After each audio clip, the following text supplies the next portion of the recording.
Hello public, मैं हूं प्रोनक्स। तो स्वागत है आप सभी का मेरे चैनल पर। तो चलिए आज का पहला अपडेट बात करते हैं एक शॉकिंग और डिस्टर्बिंग केस के बारे में। उड़ीसा के धनकनाल डिस्ट्रिक्ट से एक दिल दहला देने वाली खबर सामने आई है, जहां एक आदमी को गिरफ्तार किया गया है। आरोप है कि उसने अपनी ही 21 साल की स्पेशली एबल बेटी को रिपीटेडली किया। ये पूरा इंसिडेंट रसोल पुलिस स्टेशन के एरिया के बताया जा रहा है। रिपोर्ट्स के मुताबिक आरोपी ने लंबे समय तक अपनी बेटी की मजबूरी का फायदा उठाया। ये मामला तब सामने आया जब लड़की के शरीर में बदलाव देखे गए और बाद में पता चला कि वो प्रेग्नेंट है। इसके बाद सिचुएशन और सीरियस तब हो गई जब उसे धनकनाल के डिस्ट्रिक्ट हेडक्वार्टर्स हॉस्पिटल में एडमिट किया गया, जहां उसने एक बेबी गर्ल को जन्म दिया। फिलहाल पुलिस ने आरोपी को गिरफ्तार कर लिया है और मामले की जांच जारी है। तो चलिए नेक्स्ट अपडेट पर बात करते हैं समय रैना के बारे में। फाइनली गाइस, समय रैना ने अपनी न्यू जर्नी स्टार्ट कर दी है एक स्टैंड अप कॉमेडी शो के साथ। और सिर्फ इतना ही नहीं, उन्होंने ये भी हिंट दिया है कि उनका popular show Indian got talent जो पहले बैन हो गया था, वो भी कमबैक कर सकता है। मतलब क्लियरली समय रैना एक स्ट्रॉन्ग कमबैक मोड में आ चुका है। अब पहले आप ये क्लिप देख लीजिए जहां उन्होंने खुद क्या बोला। रही बात इंडियाज गॉट लेटेंट की, लोग पूछते रहते हैं मुझसे क्या ये शो वापस आएगा। मैंने बहुत सोचा इस बारे में। I swear to God, I don't think इससे हाई पॉइंट पे मेरा शो एंड हो सकता था भाई। Let me refresh that, I don't think इससे हाई पॉइंट पे मेरे शो का सीजन 1 एंड हो सकता था भाई। शो तो मैं लाऊंगा भाई, क्योंकि मजा आता था वो शो करने में मेरे को। बस अब मैं जब तक हूं इस दुनिया में मुझे मजे करने हैं भाई। मैं चाहता हूं मैं एकदम वाइल्ड शो करूं, इंटरनेट पे देखें अब क्या एकदम कट कुट के सॉफ्टी वर्जन डालेंगे। उसके बाद बियर बाइसेप वाली कंट्रोवर्सी को भी क्लियर करते हुए क्या कहा, देखिए। It was so unfair what was happening with Beer Biceps man. मैं जब ये पूरा देख रहा था ना, पूरा देश बियर बाइसेप्स के पीछे लगा था। I decided I will defend this guy until the fucking and. अब बहुत लोग मिलते हैं मुझसे तो एक सवाल पूछते हैं कि समय भाई, अगर आप में इतना ही दिमाग है तो आपने बियर बाइसेप्स का वो घटिया सवाल हटाया क्यों नहीं एडिट से। मैं तुम्हें मां की कसम सच बताता हूं, उस एपिसोड में बियर बाइसेप्स ने वो सवाल 8 बार पूछा था और इसके अलावा भी कई अंतशंत सवाल पूछे थे उसने। तो अब जब मैंने एडिट देखा ना, मैंने कहा तो बहुत गंदी बातें करी हैं इसने, चलो एक रख देता हूं, बाकी सब हटा देता हूं। तो मेरे पीओवी से मैंने तो 99% कीटाणु मार दिए थे ना।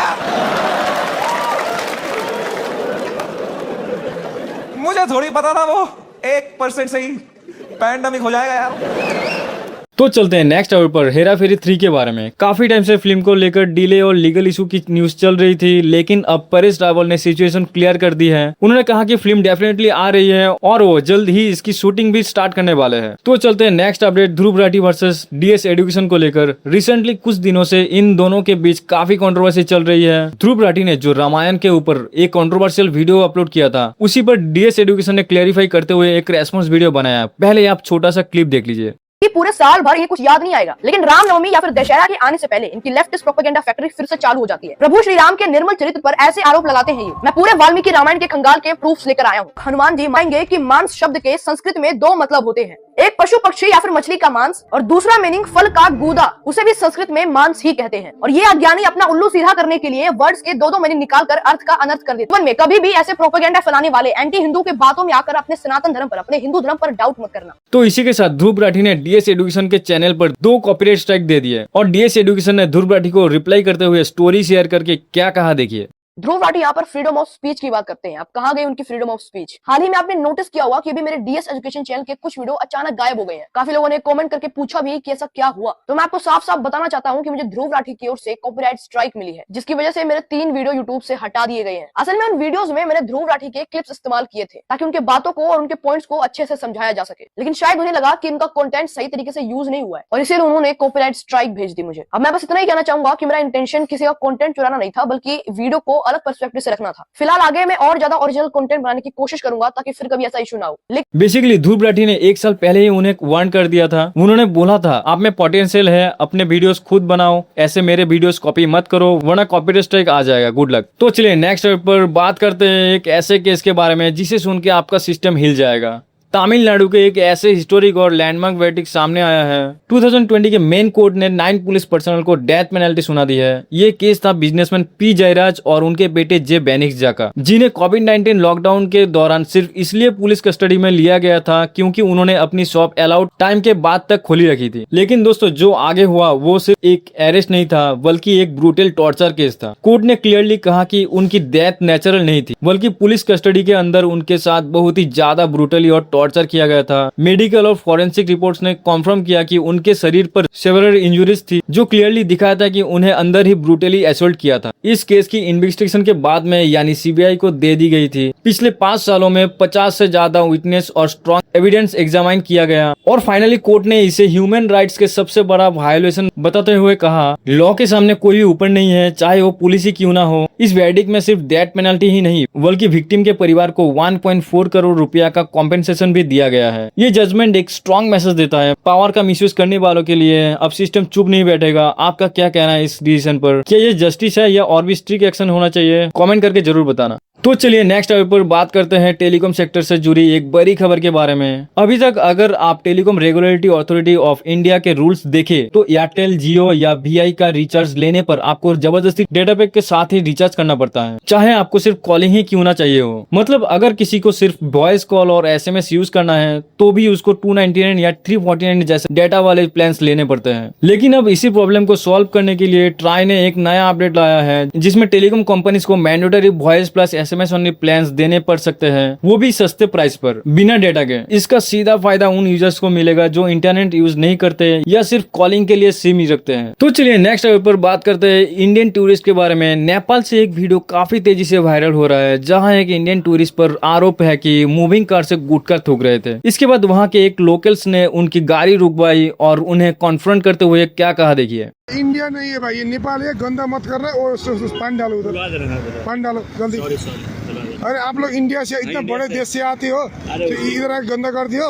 सॉरी, अरे सॉरी बोलने से पहले सोचना चाहिए ना, है कि नहीं? और एक बोतल डालो उधर। ए फोरो गरेर इंडिया देखिए आज फोरो गरे आज फोरो गर्ने हैन नि यार। तो चलिए नेक्स्ट टॉपिक पर बात करते हैं एक टैक्सी ड्राइवर की लास्ट वीडियो के बारे में। इंदौर में एक टैक्सी ड्राइवर का एक्सीडेंट हो जाता है जिसके बाद जिस कार से टक्कर होती है उसका ओनर उससे 25,000 की डिमांड करता है। मामला यही नहीं रुकता, जब बात पुलिस स्टेशन तक पहुंचती है तो आरोप है कि वहां भी उस टैक्सी ड्राइवर पर 50,000 देने के प्रेशर डाला जाता है और इसी प्रेशर के चलते वो इतना टूट जाता है कि सुसाइड जैसा कदम उठा लेता है और फिर सुसाइड से पहले एक लास्ट वीडियो रिकॉर्ड करता है। आइए देखते हैं उसने अपनी लास्ट वीडियो में क्या कहा है। विश्वास हट गया। क्यों हट गया? क्योंकि मैं रास्ते में से आ रहा था और उनने एकदम ब्रेक मारा तो एकदम थोड़ी सी टच हो गई, उसको ज्यादा भी नहीं टच हुई। मैंने मतलब संभाल ली गाड़ी में। दिन भर टैक्सी चलाता हूँ, टैक्सी पार्किंग मतलब समझते हो ना कि मतलब दिन भर मार्केट में चलाना, तो दिन भर मार्केट में चलाता हूँ, मुझे बहुत अच्छे से गाड़ी चलाता आती है। बाकी वो एकदम उनने ब्रेक मार दिया तो एकदम थोड़ी सी खरोच लग गई इसको। अब वो मुझसे 25,000 रुपये मांग रहा है, तो 25,000 रुपये मैं कैसे दूँ? मैंने बोला आप मैंने शोरूम पे दे देना, मैं काम करवा दूंगा, जो भी पैसा लगेगा मेरे से ले लेना। तो वो नहीं माना। तो मैंने बोला एक काम करो थाने पे चलो। तो थाने पे गया तो वो पुलिस वाले इतने बिक गए 500 रुपए में कि पूछो मत। वो 2 स्टार था, इतना बिक गया 500 रुपए में कि पूछो ही मत, बहुत ज्यादा बिक गया। ऐसे पुलिस वालों को नहीं होना चाहिए। ये सिर्फ मैं मेरी जान दे रहा हूँ। अब मैं क्या किस चक्कर में दे रहा हूँ मेरी जान पता है? और एक किस चक्कर में बियर पी रहा हूँ, एक किस चक्कर में चिकन खा रहा हूँ। मैं नहीं खाता हूँ ना ही पीता हूँ, मैं किस चक्कर में कर रहा हूँ? मैं सिर्फ वो पुलिस वाले के चक्कर में कर रहा हूँ कि ऐसे इंसान नहीं होना चाहिए, ऐसे इंसान को मर जाना चाहिए, ऐसे पुलिस वालों को। तो चलिए नेक्स्ट टॉपिक पर। मुंबई में वुमेन टॉयलेट के अंदर एक रेस्टो चला रहा है भाई और इसका वीडियो काफी वायरल जा रहा है। आइए देखते हैं। टॉयलेट के अंदर चिकन बर्गर, टॉयलेट के अंदर चिकन बर्गर, तो ये ऐसा अलाउड है? क्या बात कर रहा है यार, गजब देख रहा हूँ मैं यार। महिला टॉयलेट के अंदर देखो, महिला टॉयलेट है, वॅन आहे महिलांसाठी स्वच्छतेसाठी, और ये टॉयलेट के अंदर इन लोग ने रेस्टोरेंट बना डाले। देखो फैशन स्ट्रीट के फुटपाथ पे। जब अथॉरिटीज ने चेक किया तो पता चला कि ये रेस्टोरेंट बिना किसी लाइसेंस और अप्रूवल के चल रहा था और अभी फिलहाल गवर्नमेंट की तरफ से इस इलीगल रेस्टोरेंट को कम्प्लीटली शट डाउन कर दिया गया है।